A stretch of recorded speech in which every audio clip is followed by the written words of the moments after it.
اللہ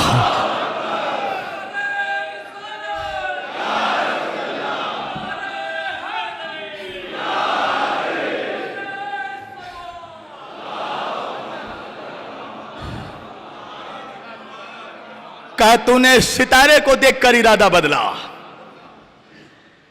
میں نے ستارے کو ہی بدل دیا، اس لیے کہ ستارہ جس چوکھٹ پر اتر کر سلام کرتا ہے وہ میرا در ہے۔ اچھا، عجیب حال ہے مسلمانوں کا، ہر بات کھول کھول کے پڑھنا پڑتی ہے۔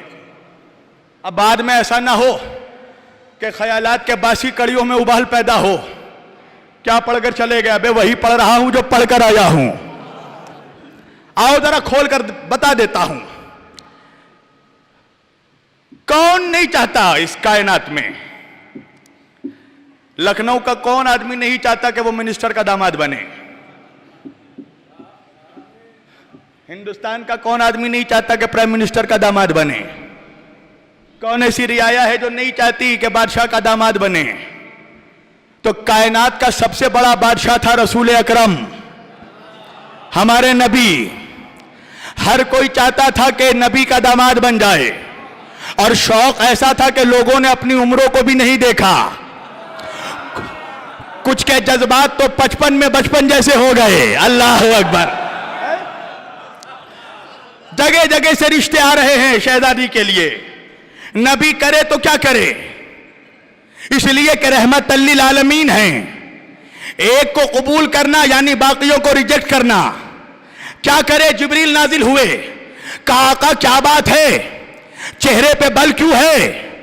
آپ تو رحمت عالم ہے۔ کہا یہی تو بات ہے، رحمت عالم ہوں۔ کہا یا رسول اللہ پریشان کیوں ہیں؟ کہا فاطمہ کی نسبت کے رشتے آ رہے ہیں، ہزاروں ہزار رشتے آ رہے ہیں، سمجھ نہیں آتا کس کو ہاں کروں کس کو نہ کروں۔ کہا آقا پریشان نہ ہو، وما ينطق عن الهوى ان هو الا وحی یوحی کا پہرا ہے آپ کے گرد، یہ معاملہ اللہ پہ چھوڑ دیجئے۔ کہا تو پھر اللہ فیصلہ کرے۔ جبریل گئے واپس آئے، آ کر کہا آقا خدا بعد درود و سلام فرماتا ہے اعلان کیجئے آج کی رات ستارہ زہرہ جس کی چھت پر جس کی دہوڑی پر اتر کر سجدہ کرے گا فاطمہ کی شادی اسی سے ہوگی۔ اب سنیے سنیے سنیے سنیے سنیے، اب تاریخ نے لکھا دن میں لوگ تاروں کا انتظار کرنے لگے، دن میں تارے دیکھنے لگے۔ شام ہوئی، سب اپنی اپنی چھتوں پر، ایک مرتبہ وہ وقت آیا تارا آسمان سے اترا، ایک مرتبہ کسی نے دیکھا، کہا دیکھو وہ آیا وہ آیا وہ آیا وہ گیا وہ چلا گیا۔ میں کہوں گا ستارے اگر علی کے چوکھٹ پر جانا ہے تو ڈائریکٹ چلا جا، یہ اتنوں کے چھتوں سے ہوتا ہوا کیوں جا رہا ہے؟ کا سبب ہے اگر ڈائریکٹ علی کی چوکھٹ پر اتر گیا تو منافق کہے گا وہ تو ٹوٹ کر گر پڑا۔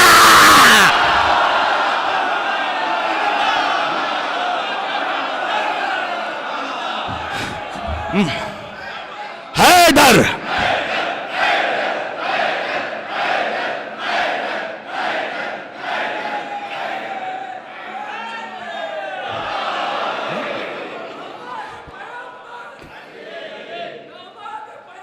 علی علی علی علی ماشاء اللہ علی علی علی علی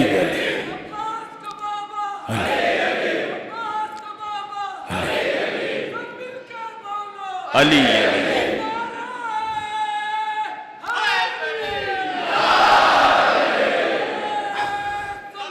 اللہ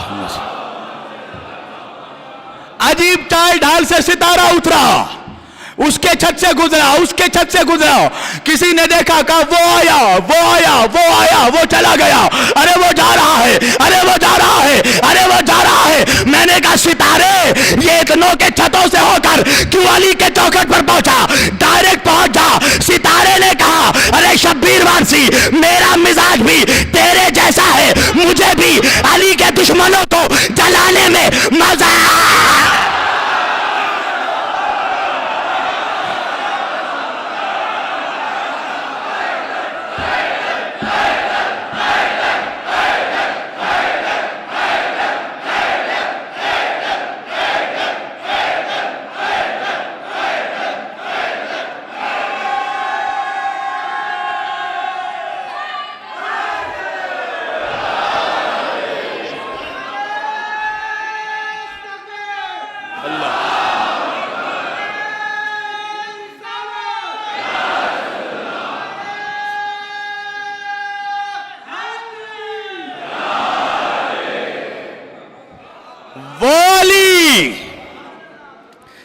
جس کی دہڑی پر ستارہ اتر کر سجدہ کرے، وہ علی اگر کسی کے لیے ہاتھ پھیلاتا ہے، اس کردار کا نام عباس ہے۔ اللہ اکبر۔ 14 سال کے عباس، قسم خدا کی اگر بازوؤں میں علمداری موجود ہے تو خاموش نہیں بیٹھو گے۔ کوئی حیرت کی بات نہیں ہے اگر کھڑے ہو کے علی کا نعرہ لگا دیا، اس لیے کہ لاپتہ کا نہیں لافتہ کا نعرہ لگا رہے ہو، کوئی شرمانے کی بات نہیں ہے۔ میرے کیلکولیشن کے مطابق جنگ صفین میں مولا 11 سال کے تھے، مگر تاریخ کے اکارڈنگ روایتوں میں 14 سال لکھا گیا۔ میں اس سے اختلاف نہیں کرتا، دور ہے بچپنے کا، جنگ ہے گھمسان کی، جنگ صفین۔ اس جنگ میں علی کے ساتھ بنی ہاشم کے علاوہ قبیلہ نخعی کا ایک شیر موجود ہے، جس کا نام سننے کے بعد آج بھی بنی امیہ کے زرخرید غلام جو اپنے قبروں کی جہنم میں مل کر خاک ہو گئے، وہ نام سن کر کروٹیں بدلنے لگتے ہیں، اور وہ نام ہے مالک ابن اشتر کا۔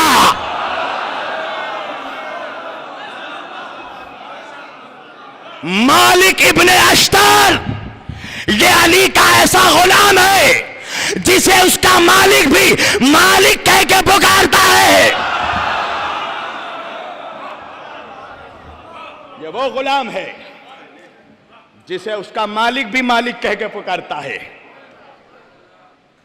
جنگ صفین کا منظر یہ تھا کہ جب علی میدان میں اترتے تھے تو مالک نہیں اترتے تھے، جب مالک اشتر اترتے تھے تو علی نہیں اترتے تھے۔ ایک دن ایک ننگے آدمی کا ارادہ ہوا، سمجھ گئے نا صفین میں ایک ہی ننگا ہے،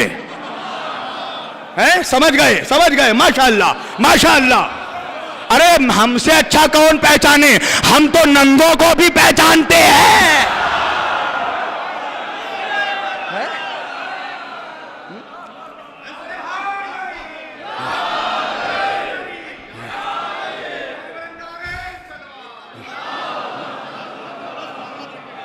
جو پہنچ گئے ان کو سلام۔ اس نے اس کی ایک چال سوجی، کہا ایک بار میں قصہ تمام کرتے ہیں، کیا کیا جائے؟ کہا ساری شام کی فوج ایک بار علی کے مقابلے پہ اتار دی جائے۔ اب جب ایک ساتھ ساری شامی فوج اتری، جنگ ہے گھمسان کی، ایک مرتبہ مالک اشتر کو علی نے بلایا، کہا مالک میں خدا کا شیر، تو میرا شیر، مالک آج تجھے بھی اترنا ہے، مالک آج مجھے بھی اترنا ہے۔ تاریخ نے لکھا پوری رات علی بھی میدان میں، مالک بھی میدان میں، گھمسان کی جنگ ہوئی۔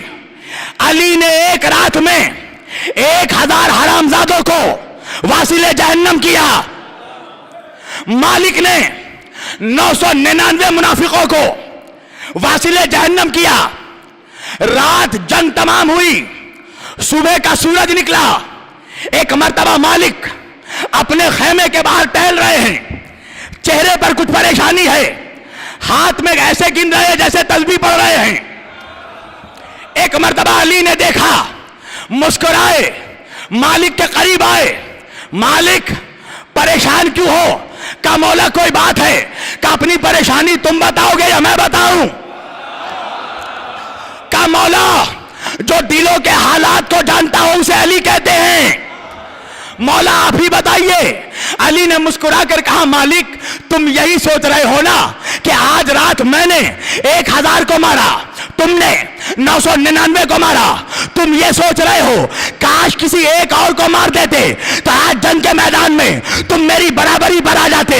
مالک نے مسکرا کر کہا مولا یقیناً میں ایسا ہی سوچ رہا ہوں. مولا نے کہا سنا مالک, ایک تو کیا اگر ایک زیادہ کو بھی مار دیتے تو تم میرا مقابلہ نہیں کر سکتے.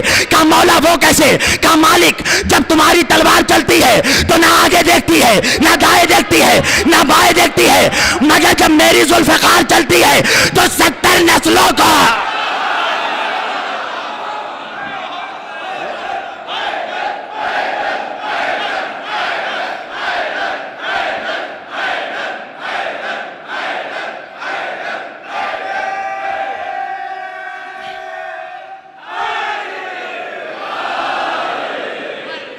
دیکھو میں ابھی تو عباس کی شجاعت کے لیے تمہید باندھ رہا ہوں, اس لیے کہ میرے سینے میں اتنی طاقت نہیں ہے کہ شہنشاہ وفا کی شجاعت بیان کروں.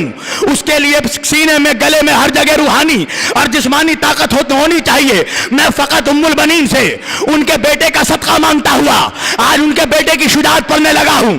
اب اسی جنگ میں, جنگ صفین میں, ایک مرتبہ مولا عباس بیٹھے ہیں مولا علی کے قریب, کہتے بابا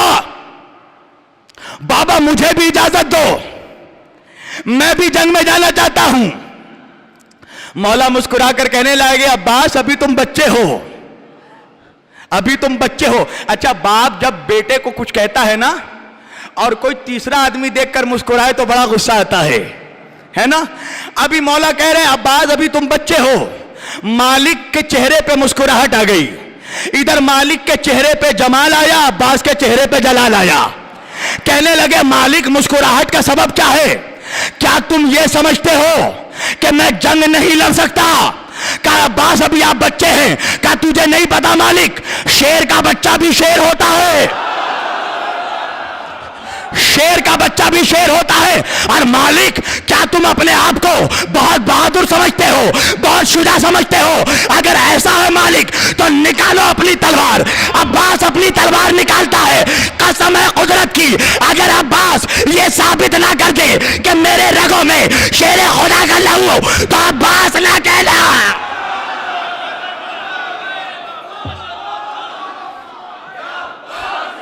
سب مل کر یا عباس.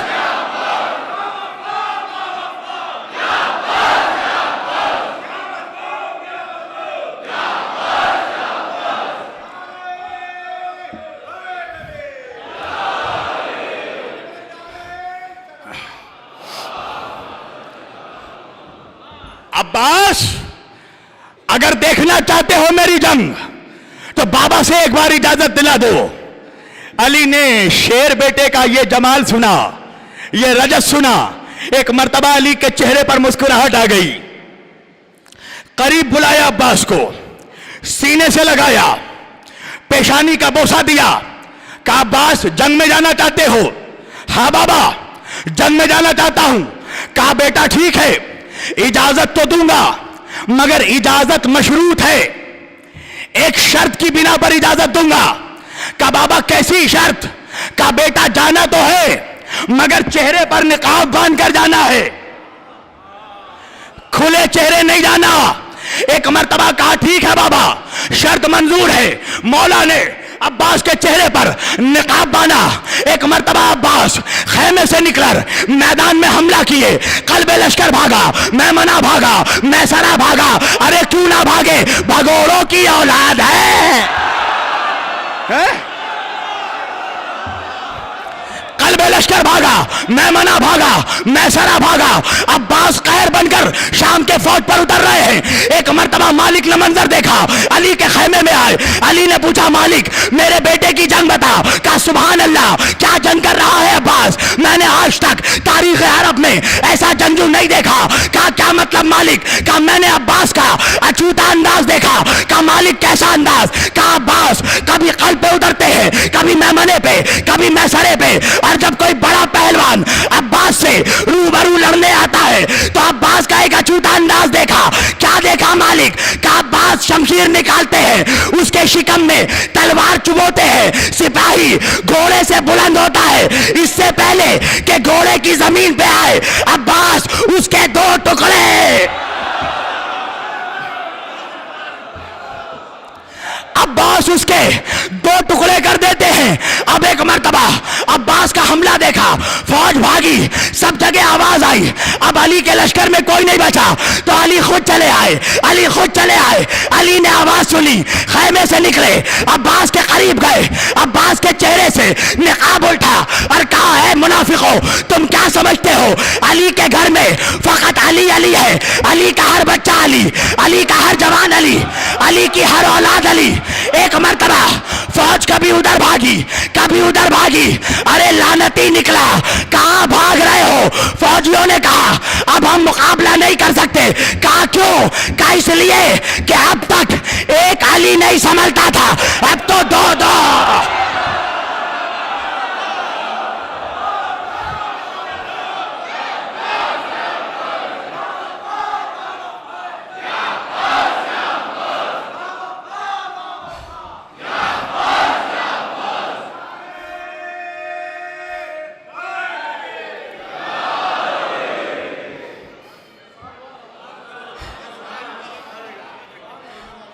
ایک علی نہیں سنبھلتا تھا,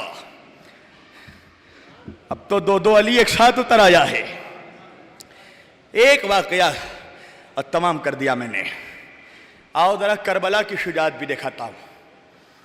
تم کیا سمجھتے ہو کربلا میں عباس کی شجاعت نمایاں نہیں ہوئی؟ ایک منظر دکھاتا ہوں. 2 محرم, ابھی مصائب نہیں فضائل پڑھ رہا ہوں.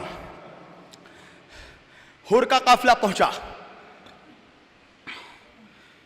کچھ دنوں کے بعد, 2 دنوں کے بعد عمر ابن سعد کا قافلہ پہنچا. لعنتی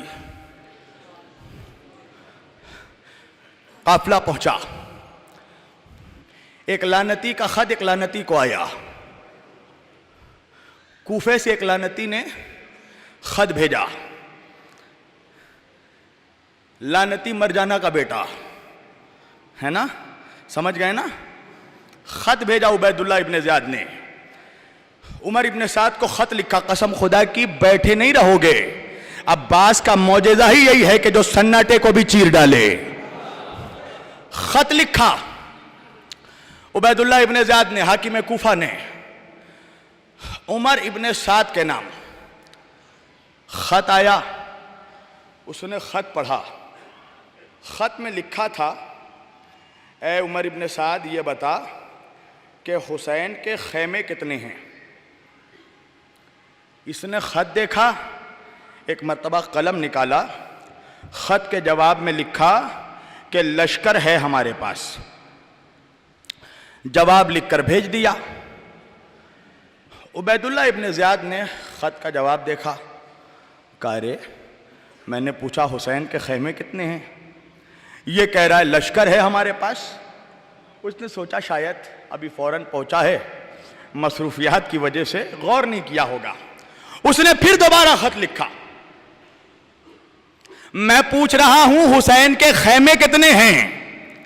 خط پہنچا کربلا. ابن سعد نے خط نکالا, دیکھا پھر وہی سوال, میں پوچھ رہا ہوں حسین کے خیمے کتنے ہیں. اس نے قلم نکالا, خط کے نیچے جواب لکھا گھوڑے ہیں ہمارے پاس. جواب بھیج دیا. اب جب خط کوفے پہنچا, ابن زیاد نے پڑھا, کہا ہیں میں پوچھ رہا ہوں حسین کے خیمے کتنے ہیں. پہلے کہا کہ لشکر ہے ہمارے پاس, اب کہہ رہا ہے گھوڑے ہیں ہمارے پاس. اس نے کہا کہ ہو سکتا ہے جنگ کی مصروفیات کی وجہ سے سمجھ نہیں پا رہا ہو. ایک مرتبہ, تیسری مرتبہ خط لکھا, ارے میں پوچھ رہا ہوں حسین کے خیمے کتنے ہیں؟ اب خط واپس آیا کربلا میں، عمر ابن سعد نے دیکھا، سوال لکھا ہے حسین کے خیمے کتنے؟ اس نے قلم نکال کر لکھا تلواریں بھی ہیں ہمارے پاس۔ اب خط بھیج دیا، اب جو خط بھیجا ایک مرتبہ ابن زیاد کو غصہ آیا، کہنے لگا ارے میں پوچھ رہا ہوں حسین کے خیمے کتنے، تو کہہ رہا ہے لشکر ہے ہمارے پاس، گھوڑے ہیں ہمارے پاس، تلوار ہے ہمارے پاس، نیزے ہیں ہمارے پاس، میں آخری بار پوچھتا ہوں کہ حسین کے خیمے کتنے؟ اگر اس بار جواب نہیں دیا تو تجھے سرداری سے معزول کر دیا جائے گا۔ اب خط بھیجا، میری طرف دیکھنا نوجوانوں، خط کربلا آیا، عمر ابن سعد نے خط دیکھا کہ لکھا ہے میں پوچھ رہا ہوں حسین کے خیمے کتنے؟ ارے تو پاگل ہو گیا ہے، دیوانہ ہو گیا ہے، کیسا جواب دیتا ہے؟ ایک مرتبہ عمر ابن سعد نے قلم نکالا، خط میں لکھا کہ اے مرجانہ کے بیٹے، پاگل میں نہیں تو ہو گیا، دیوانہ میں نہیں تو ہو گیا۔ ارے کس کی ماں نے وہ اولاد جنا ہے کہ عباس کے رہتے ہوئے حسین کے خیموں تک پہنچا؟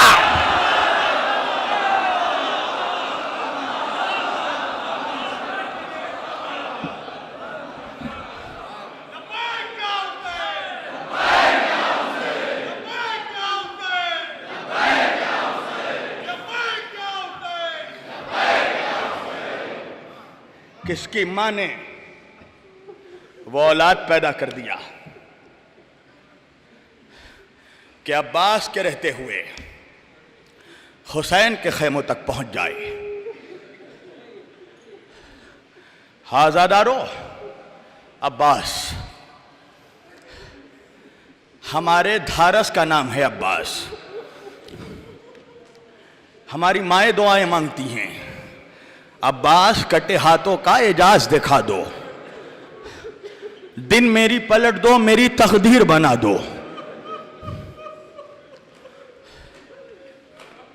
ادھر کوفے میں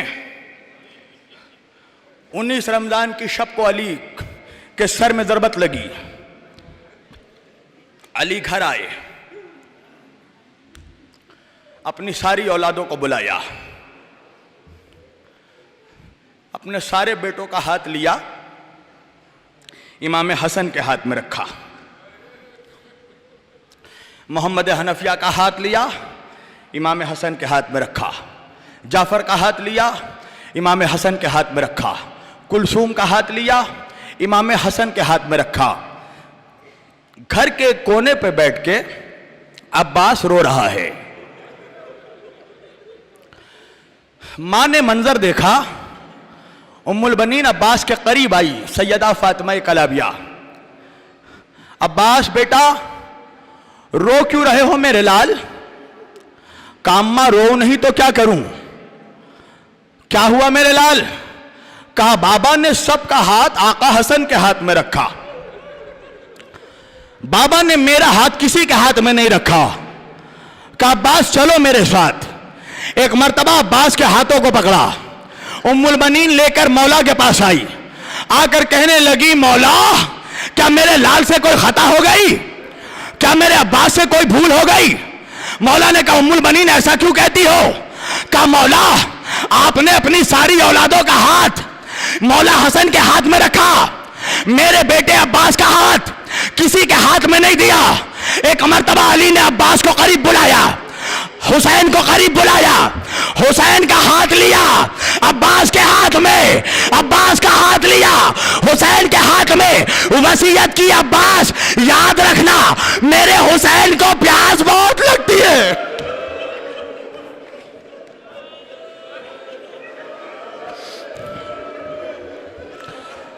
عباس میرے حسین کا خیال رکھنا، میں نے تجھے حسین کے لیے رب سے مانگا ہے۔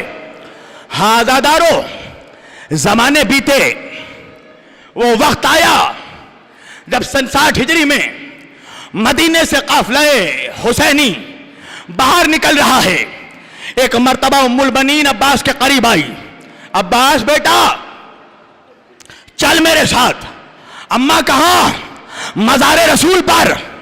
ایک مرتبہ عباس کو لے کر مسجد نبوی میں پہنچی، جنت البقیع میں مدینۃ النبوی میں ام البنین پہنچی، کہا عباس ایک ہاتھ قبر رسول پر رکھ، ایک ہاتھ میرے سر پر رکھ۔ کہا اماں وجہ کیا ہے؟ کہا عباس قسم کھا جب تک تیرے بازو سلامت زینب کی چادر۔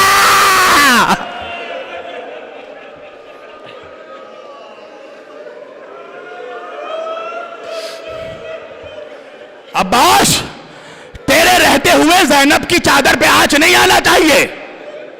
کہا مولا اماں جب تک عباس کے بازو سلامت، میں زینب کے پردے کا، میں شہزادی کے پردے کا محافظ ہوں۔ عزاداروں 2 محرم کو قافلہ آیا، خیمے لگائے گئے۔ عباس نے دور سے ایک منظر دیکھا۔ کیا منظر دیکھا؟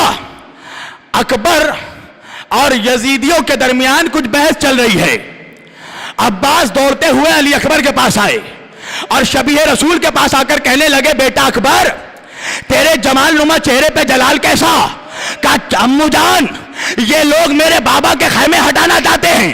ایک مرتبہ عباس نے اکبر کے سینے پہ ہاتھ رکھا، اکبر دیکھ عباس کے بازو سلامت ہے، اکبر عباس کے بازو سلامت ہے میرے لال۔ اکبر کو پیچھے کیا، کس میں ہمت ہے جو میرے آقا کے خیموں کو ہٹا دے؟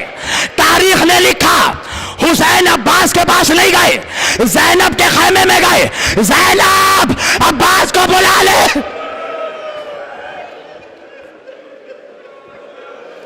زینب ایک دن بچا ہے، بس ایک دن کر لو جتنا ماتم کرنا ہے، اگلے سال جیو گے تو 8 محرم نصیب ہوگا۔ زینب میرے شیر کو جلال آ گیا ہے۔ کہا تو آقا کیا حکم ہے؟ کہا زینب عباس کو بلا لو، عباس کو روک لو۔ بھیا آپ کیوں نہیں روکتے؟ زینب کہاں عباس کو روکوں؟ کب تک عباس کو روکوں؟ اب مجھے شرم آتی ہے۔ فضا عباس کو آواز دے کہ علی کی بیٹی بلا رہی ہے۔ فضا نے آواز دی، عباس کے کانوں تک جیسے ہی زینب کا حکم پہنچا، ایک مرتبہ تلوار نکالی، ایک خط کھینچا، کہا اگر جان سلامت ہے تو اس لکیر کو پار مت کرنا۔ شہزادی کے خیمے میں آئے، گھٹنے ٹیک کر بیٹھ گئے۔ زینب عباس کو بھیا نہیں بیٹا سمجھتی تھی۔ 20 سال کی تھی زینب جب عباس کو گود میں لیا تھا۔ عباس کے بالوں کو سہلایا، میرے لال میرے بھیا سنا تجھے جلال آ گیا؟ شہزادی اگر میری زندگی میں آقا کے خیمے ہٹ جائے تو عباس کی زندگی کا کیا فائدہ؟ زینب نے کہا عباس میں چاہتی ہوں تو تلوار نیام میں رکھ لے۔ عباس نے کبھی کچھ کہا نہیں، پہلی مرتبہ ایک مرتبہ سر جھکایا، جھکا کر کہا شہزادی اس سے بہتر یہ ہوتا کہ آپ کہتی عباس اپنا سر کاٹ کے زینب کے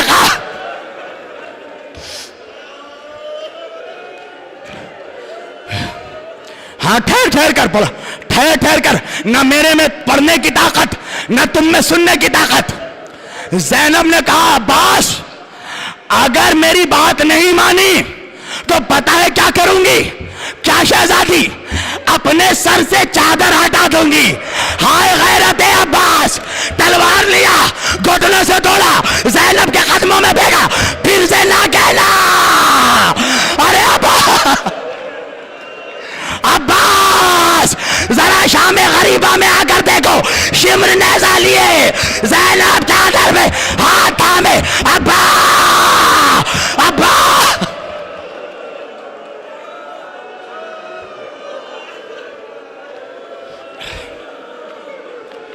ہاں دادارو آ گیا عاشور، کوئی نہیں ہے حسین کے لشکر میں، ایک بڑا علی 18 سال کا علی، ایک 6 مہینے کا علی، ایک 34 سال کا علی۔ ایک مرتبہ عباس آئے، آقا آقا مجھے اجازت نہیں دیجیے گا آقا، آقا مجھے قبر میں جانے کی اجازت دیجیے گا۔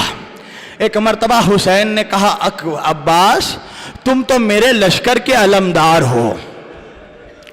جیسے ہی سنا نا، ایک مرتبہ عباس نے سر جھکا کر کہا آقا معاف کیجئے گا، مگر جب لشکر ہی نہیں رہا تو علمداری کس کی کرے گا؟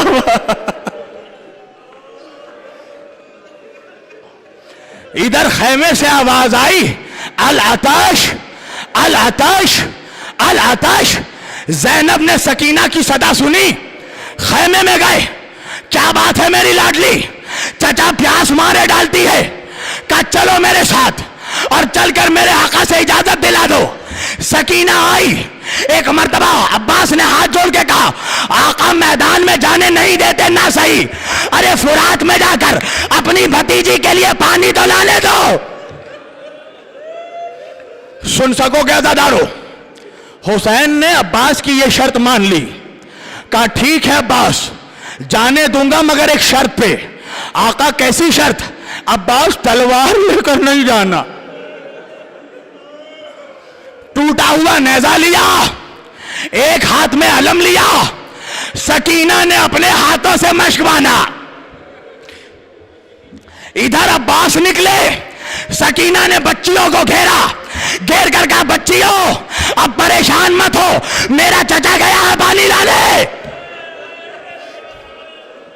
پتہ ہے ایک نفسیاتی بات کرنے لگا ہوں، بچیاں اسی سے ضد کرتی ہیں جس سے ضد پوری ہونے کی امید ہوتی ہے۔ سکینہ کو پتا تھا چچا جائے گا پانی لے کر آئے گا۔ ادھر عباس چلے، آزادارو حسین اکبر کے قریب بیٹھ گئے۔ سننا آزادارو، ام المؤمنین آئی ہے، اکبر کے قریب بیٹھے، بیٹا اکبر بیٹا بتاؤ علم کہاں ہے؟ کہا بابا علم بلند ہے۔ حسین نے شکر کا سجدہ کیا، کہا بیٹا علم کہاں ہے؟ کہا بابا علم فرات کے قریب ہے۔ حسین نے شکر کا سجدہ کیا، کہا بیٹا علم کہاں ہے؟ کہا بابا علم تیزی سے خیمے کی طرف آ رہا ہے۔ حسین نے شکر کا سجدہ کیا، کہا بیٹا علم کہاں ہے؟ ایک مرتبہ اکبر نے کہا بابا علم نے دائیں سے بائیں کو کروٹ لی۔ حسین میرا عباس بیٹا علم کہاں ہے؟ بابا علم اچ کھولے کا ہے۔ عباس عباس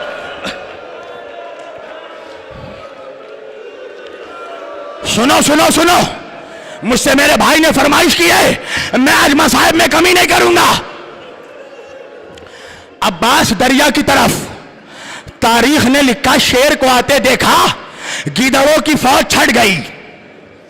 میر انیس کہتے ہیں کس شیر کی آمد ہے کہ رن کانپ رہا ہے، رن ایک طرف چرخے کوہن کانپ رہا ہے، رستم کا بدن زیر کفن کانپ رہا ہے، ہر قصر زلا سلاطین زمن کانپ رہا ہے، شمشیر بکف دیکھ کے حیدر کے پسر کو جبریل لرزتے ہیں، سمیٹے ہوئے پر کو ہیبت سے ہے نوقیلہ افلاک کے دربند، جلاد فلک بھی نظر آتا ہے نظر بند، ارے خورشید کے پنجوں سے قلم چھوٹ پڑا ہے عباس کے ہاتھوں سے۔ اللہ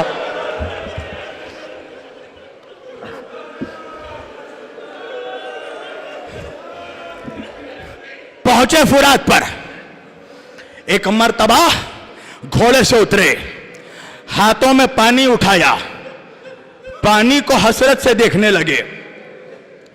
کیا دیکھ رہے ہیں؟ پانی میں سکینہ نظر آتی ہے۔ آ جاؤ میرے چچا، سکینہ انتظار کرتی ہے۔ آزادارو عباس نے جلدی سے مشکیزہ بھرا، گھوڑے پر سوار ہوئے، خیمے کی طرف پلٹے۔ ایک نفسیاتی بات جو میں نے محسوس کیا، جب میں کربلا گیا تو میں نے دیکھا عباس کے بائیں بازو جہاں قلم ہوئے وہ مقام بنا ہوا ہے، مگر اس سے کئی کلومیٹر دور جا کر وہ مقام بنا ہے جہاں عباس کے دہنے بازو کٹے۔ میں سوچنے لگا کہ اتنا ڈسٹینس کیوں؟ تب میرے سمجھ میں آیا کہ کہ جب عباس کے بائیں بازو کٹے، شاید عباس نے کوشش کی ہو جلدی خیمے تک پہنچ کر مشکیزہ پہنچا دے، کسی نے دایاں ہاتھ کاٹا۔ ہاں عزادارو، عباس مڑے، ایک مرتبہ طفیل ابن حکیم لعنتی بڑھا، چھپ کر عباس کے بائیں بازو پر وار کیا۔ عباس دوڑے، کسی نے دائیں بازو پر وار کیا، عباس نے دانتوں سے مشکیزہ پڑا، ایک شخص شیخی آیا، عباس کے مشکیزے پر وار کیا۔ اب جو تیر مارا تو فقط پانی نہیں بہا، عباس کی تمنا ہے، عباس کی آرزو ہے۔ کوئی ظالم آیا، قریب سے آنکھوں پہ تیر مارا، کوئی ظالم آیا عباس کے سر پہ گرز مارا، بس 1 منٹ روتے ہوئے اٹھو گے۔ عزادارو، عباس کے سر پر گرز لگا، سر 2 پارا ہو گیا۔ عباس گھوڑے سے زمین پر، ایک بہت بڑے عالم دین تھے، انہوں نے حضرت عباس کے مصائب پڑھے، گھر گئے، جا کر بستر میں سوچنے لگے کہ عباس جب اتنے قداور تھے، جب اتنے قد میں بلند تھے کہ گھوڑے پر بیٹھتے تھے تو زمین پر پیر خط کھینچتا تھا، تو عباس کے سر پر گرز کیسے لگا ہوگا؟ گرز کس نے مارا ہوگا؟ عزادارو سن سکو گے؟ ابھی وہ عالم نیند میں سویا، کیا دیکھا؟ خواب میں ایک بی بی آئی ہے، کہا تو کیا سوچ رہا تھا؟ کہا عباس جب اتنے قداور تھے، عباس کے سر پہ گرز کیسے لگی؟ کہا سن، جب میرا عباس نہر سے پلٹا تو کسی نے دایاں ہاتھ کاٹا، کسی نے بایاں ہاتھ کاٹا، کسی نے سامنے سے آ کر عباس کے آنکھوں میں تیر مارا، عباس کو کچھ نظر نہیں آتا تھا، عباس تیر کیسے نکالے؟ ہاتھ کٹ چکے تھے۔ ایک مرتبہ عباس اپنے سر کو جھکاتا ہے، عباس نے اپنے گھٹنیوں کو اٹھایا، اب جو تیر نکالنا چاہا، ظالم نے گرز مارا عباس کا سار۔ ارے سن، جب بھی کوئی شہید گرا اپنی ہاتھوں کا سہارا لیا، میرا عباس، ہاں